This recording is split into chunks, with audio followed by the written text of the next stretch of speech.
morning, or this afternoon, rather. Great to see you guys. Well, since Stephanie and I spoke separate, I figured I'd bring her up on stage with me anyway. So I don't know if you guys can see that, but those are socks that she got me. I'm just scoring extra brownie points today. But again, so honored to be here. Drew and Stephanie Tidwell, personally sponsored in business by Stephanie's mom and dad. They're executive diamonds, Danny Renata Snipes, up to double diamonds, Larry and Pam winners. Of course, part of the Victor team too, because who isn't, right?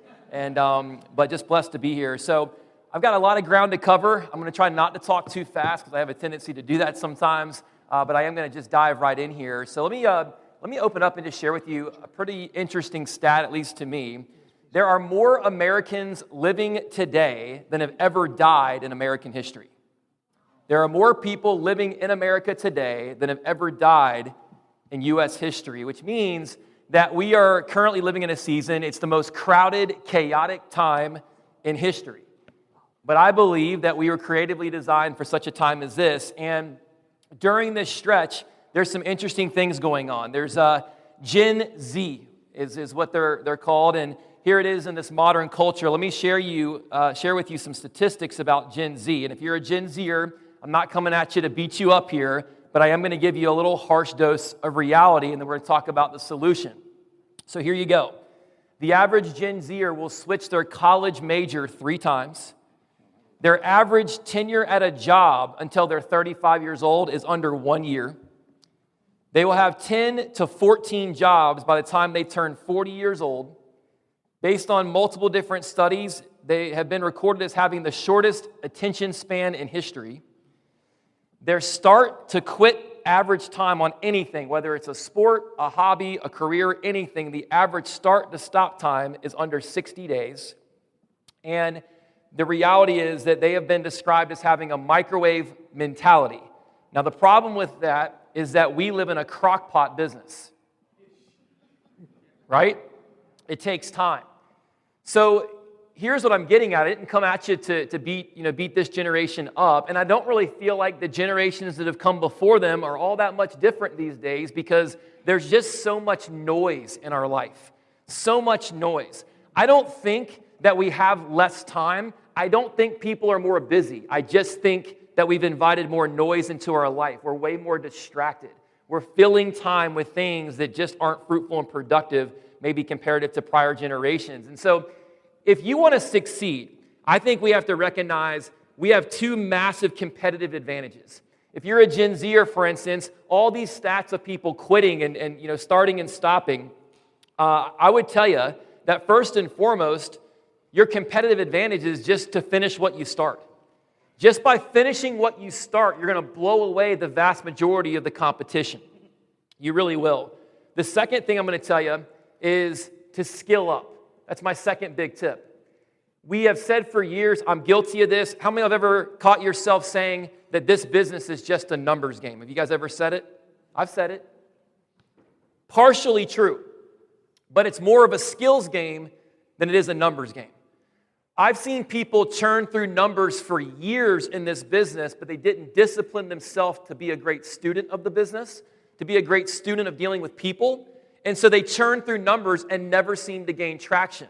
So it's evidence that it's not just a numbers game. You can spin your wheels going through countless numbers, and in comparison, there's other people that go through far less numbers but have more skills and gain substantially more traction. Does that make sense? So it's a skills game disguised as a numbers game. And I'm all about going to the numbers because we want to find the right people, not just anybody. But I also don't want to go through any more numbers than I have to go through to win, right? To see those victories. So at the end of the day, it's not the enormity of the obstacle that wipes most people out. It's the length of the wait. With this era that we're in, with complimentary registration, complimentary training, I'm grateful and thankful for that. I think it gives us, again, a competitive advantage because, there's no shortage of people in this country that would tell you they want to own their own business. But there's a massive disconnect because if you look at how many people say, I want to do something entrepreneurial, but then how few people actually ever even attempt to start a business, it's a massive gap. right? And so the Amway Corporation, that business model, the complimentary registration, it does give us a competitive advantage. It gives people a segue into business ownership without having to take on one of the most concerning hurdles of business ownership, which is a huge capital investment.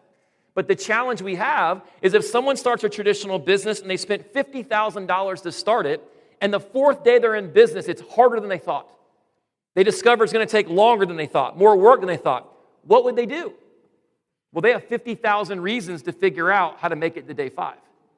So the issue that we have is we launch someone, they pay nothing financially to start their business, they have no financial skin in the game, and now all of a sudden day 4 hits in this business. And their uncle told them that, they tried Amway in 1968 and it didn't work for them, right? So what do we have? What leverage do we have to get that person to make it to day 5?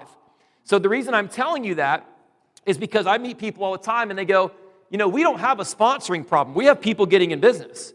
We have an attrition problem. We have people falling out. And what I always tell them is that means you actually have a sponsoring problem. And they go, what do you mean? Well, if we're not filtering and preparing people properly on the front end, it's going to lead to a mass exodus on the back end. If we don't properly filter and prepare people on the front end, then here's what you're going to attract. I call them freeple. You're going to attract people who are interested in what you're doing simply because it was free. And when it's free, let's just get real. How good of a salesperson do you have to be to give away free? Not very good. So attracting new IBOs into this business, I honestly mean this, I don't think it's ever been easier. But if we're not strategic about our approach to this, then we're going to wind up spinning our wheels, getting ourselves frustrated, getting burnt out, working with a bunch of people who really probably had no business going into business in the first place. So I want to talk about this a little bit. Thank you. So attrition is really a filtering problem. The other thing I'll talk about when it comes to just not quitting and finishing what you start is we've got to have priorities. And I love giving this example, our filter on this is ask yourself this question. If I succeed at this or that, which will impact my life the most? In other words, if I win the pickleball tournament or I went platinum, which would impact my life the most? If I entered the kickball league and we win the kickball championship, or I help somebody on my team go 4,000 PV, which will impact their life and my life the most? I'm not saying to not have fun, but what I'm saying is that we need to have priorities.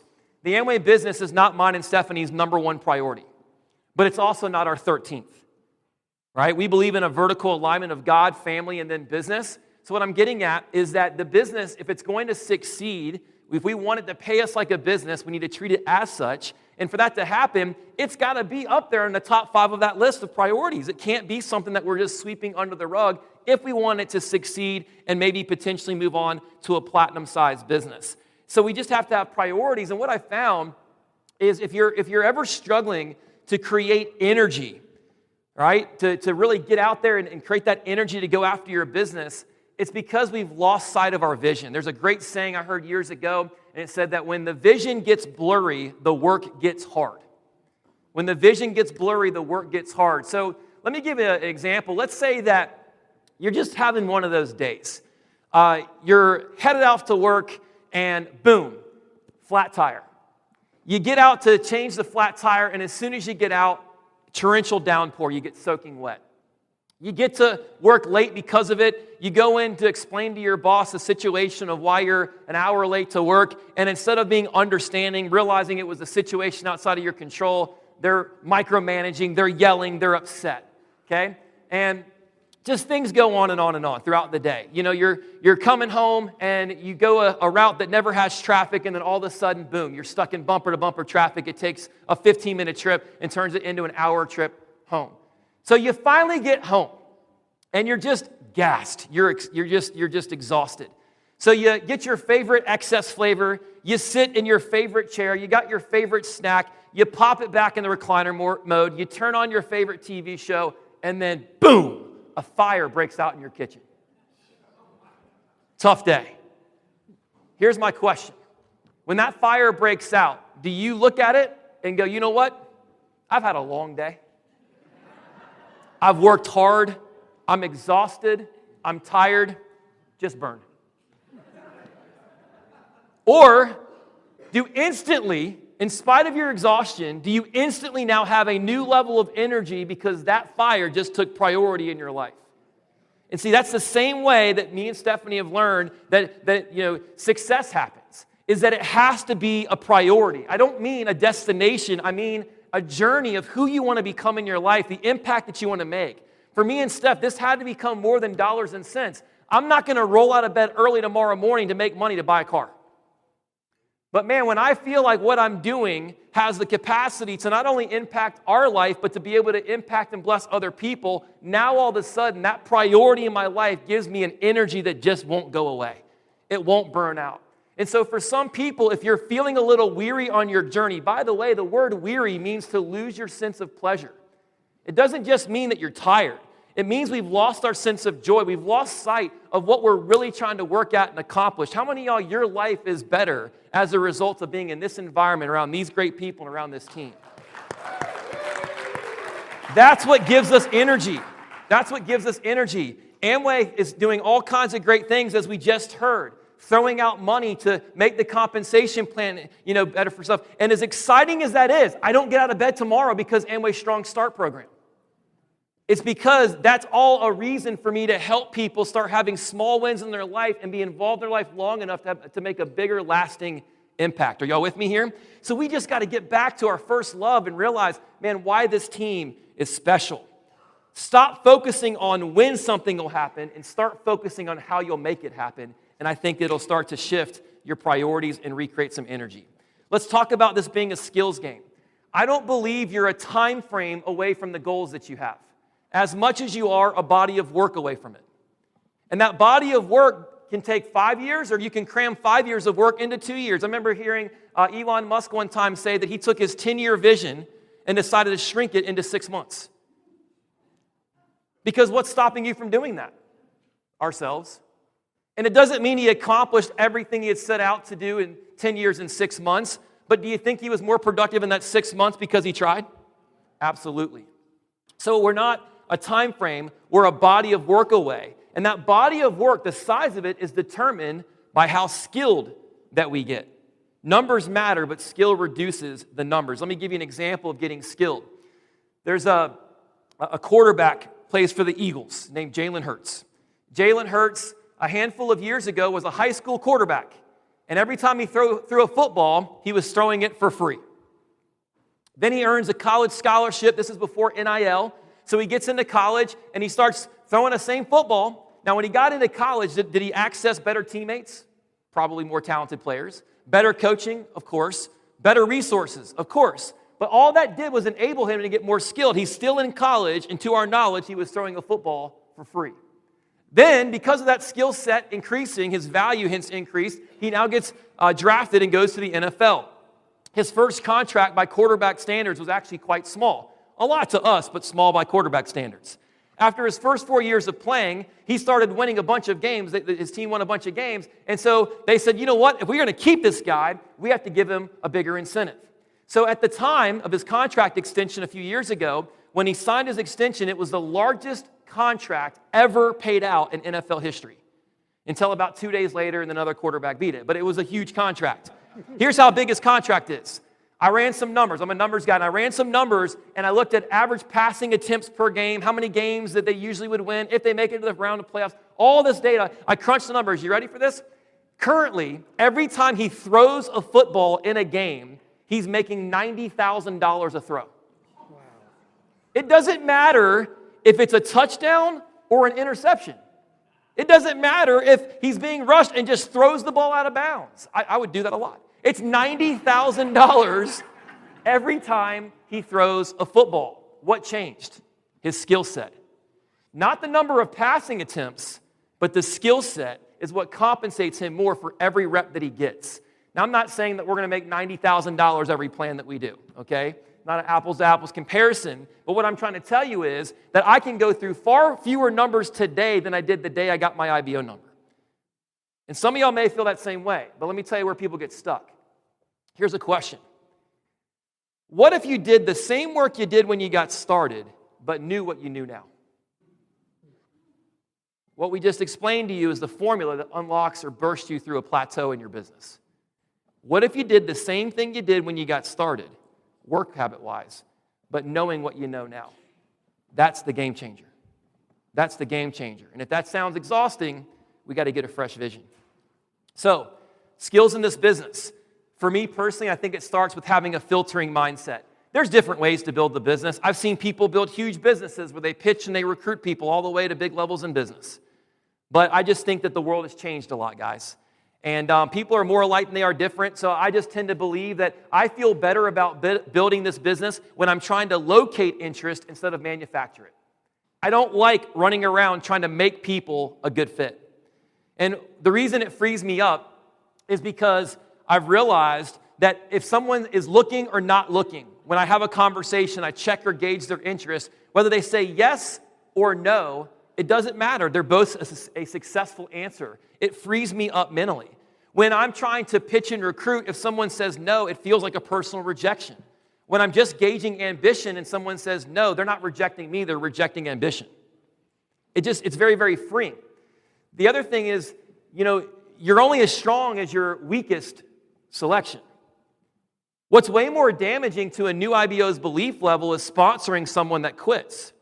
We'd be much better off filtering the wrong person out of the way than sponsoring someone who quits 3 days in. Does that make sense? And so it's way more protective for a new IBO's belief level to filter out the wrong people. Now, hear me on this, I'm not trying to make it hard for people to get their business started. It's not a complicated business. But I have certain standards that I'm looking for in someone that we're going to take the precious time that we all have, that's finite, right? We want to make sure that we're investing that seed into fertile soil. Agreed with that? And that's what we're looking for. So, successful IBOs, they're just willing to get more no's, is what it boils down to. I love this expression, bees don't waste time trying to convince flies that honey is better than poop. For me, my toxic trait in life is expecting people to have common sense. Because how many of y'all, when you saw this business, you just got it? Like it just made sense. And that's hard because then when you show it to other people and they don't get it, you're like, what is wrong with this person? And I don't know. I don't know what's wrong with them. I think they should be looking. This should make sense. But what we have to recognize, when I said the world's changed, here's what I mean. Trust has never been lower than it is today.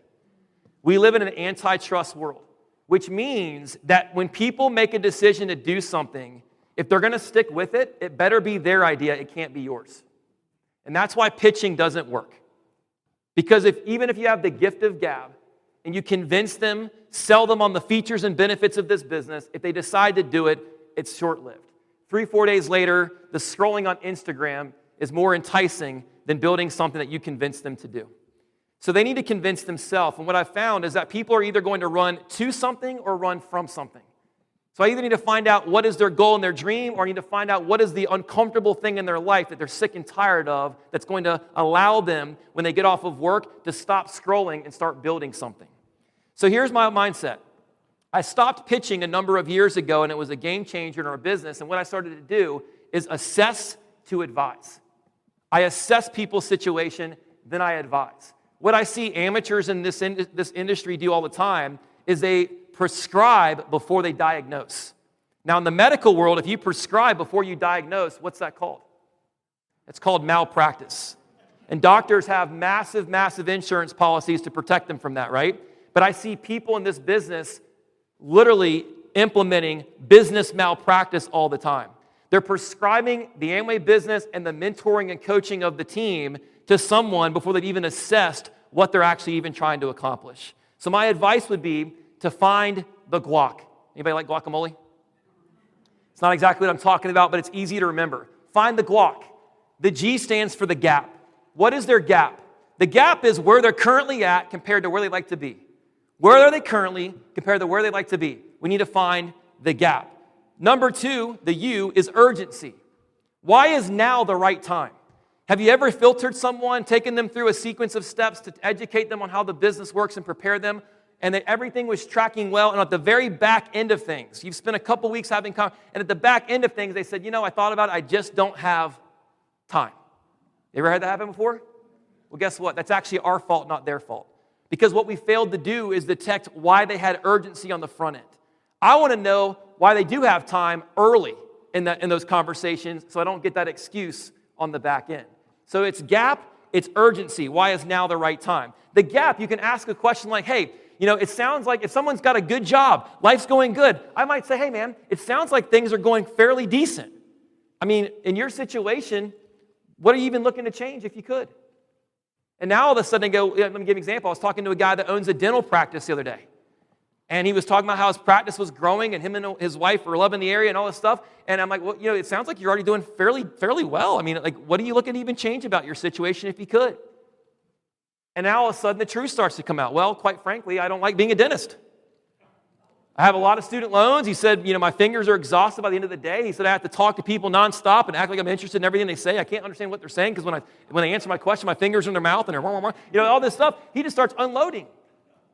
And I said, I got you. So if you were able to build a business over the next couple years, it just helped you create some additional income. What would that mean for you personally? It'd mean that I'd be seeing my kids play t-ball instead of having to have my wife text me the score. See, what happens to so many of us is we get a surface level reason why people want to build the business and we stop there instead of going a layer deeper. And what we need to do is get to the emotional level in people because what we're trying to do is get them to convince themselves so that we don't have to convince them. Find the gap. Urgency. Why is now the right time? And then 3 is adversity. What's prevented them? Hey, you're a sharp person. Have you been feeling this way for a while? Yeah, I've been feeling this way for like a couple years. Well, what's prevented you from already starting something? Oh man, just don't know where to start. Oh man, don't have the right mentorship and coaching. Oh man, just don't have the money. Oh, I'm limited on time. I don't want to quit my job to start a traditional business. What they're doing is giving you their pain points. And then the last one is consequence. The C is consequence. So hey, just if you don't make any adjustments, if you don't make any changes, what happens then though? And now all of a sudden what they do is they start to unpack for you, they start thinking about the consequence of indecision. So now the gap is what they're wanting to run to, the consequence is what they're wanting to run what? From. So we've got this deep. Now here's what this whole thing is setting up, you guys, is for the last 7 years, I have not showed the plan. I've showed their plan. And that's the difference. Most people sit down with folks and they show them the Amway business. I sit down with people and I show them how the Amway business, it's different. It's not a generic plan. It's almost like it's a proposal. And if I don't feel like our business and our approach and our mentorship can't help them accomplish what they want, I let people off the hook and we move on to the next person, maybe turn them into a customer. But the whole thing is I assess to advise. Questions are greater than speeches. Right? So stop pitching. Get the reps in. And let me wrap up with this. The reps are still important. You still have to be willing to go through the numbers. A number of months ago, Steph and I were working down in Tennessee. We were hanging out with a couple on our team before we went to do a meeting. And they were like, you guys, we're at this little flea market area. And they go, guys, the best donuts in the world are at this flea market. Now, we live in Raleigh, North Carolina. That's the home of the Krispy Kreme donut. Okay? And have y'all ever had a hot Krispy Kreme donut? There's few foods you can just mention by name and you hear moans as you say it in the crowd. It's crazy. You mention hot, and I hear people, you hear it. It's like eating a sweet little baby angel or something like that, okay? I don't know if that's appropriate, but it is. And so I'm like, we got to stack this up. Well, they just swear that this is the best donut ever. And it's called the Great Donut Truck. And it was donuts in a truck. So we get there, and their line is crazy long. And we have to be at this meeting in half an hour. We're never going to get through this line. Remember when I said stop focusing on when and start focusing on how? Most people would have said, well, the next time you come into town, we'll get here early and we'll get those donuts. But see, I've been trained by this team. And so I looked at John and Marley, who are Platinums on our team. I looked at Stephanie, and I said, no, we're going to figure out how. So I walked up to the front of the line. There was a gentleman that was about 2 people back, and I said, excuse me, sir, I would love to buy you a donut. And he looked at me. I'd love to buy your daughter a donut. My only contingency is I'm going to give you the money to add 3 donuts to your order. If you'll do that, I'll buy yours, and you add ours in there, and we're good to go. And he said, no, I'm not doing that. And I said, hey, we have a nursing mother situation, because we did. I was like, we have to get her to this, to the baby, all this stuff. Can you please just help? No, I'm not doing that. And he was quite rude about it. So guess what? I turned to the person right behind him. And I said, "Excuse me, ma'am, can I buy you a donut?" Gave her the exact same scenario. And she said, "Absolutely, sweetheart." She said, "I'll even buy your donuts." And I was like, no. And I insisted to pay for them, as you would have done the same thing. But here's what I'm trying to get across to you, is that guy's no did not change the fact that we wanted to try the supposed world's greatest donut. So what did we do? We went to the next person, said the exact same thing, and got a completely different response. And what we found is, yes, skills matter. But at the end of the day, we have to recognize that sometimes you just have to go talk to somebody else. And what's crazy for so many of us is we let that negative person disrupt the flow, and we stop getting the reps in, and that's why we get stagnant. So my question is, my message is, just have a "can I buy you a donut" mentality. They're either looking or they're not looking. And if I have to go through 10 no's to find a good yes where we can build hopefully a lifelong business relationship, so be it. So in closing, here you go. Do not let a no slow you down. Do not give up on your dream. Do not forget that skill multiplies your value. Do not forget that finishing what you start is your competitive advantage. Okay? You can't wish for both a strong character and an easy life, because the price of each is the other. Pray not for an easy life. Pray for the strength to fight for a life that's worth it. For the calendar year 2024, the average income from Amway for all U.S. registered IBOs at the Founders Platinum level and below was $723 before expenses. See www.amway.com/income-disclosure for details and the most up-to-date information. Earnings depend on many factors, including customer base, business experience, effort, dedication, and quality and performance of the downline sales team. While the techniques and approaches suggested have worked for others, no one can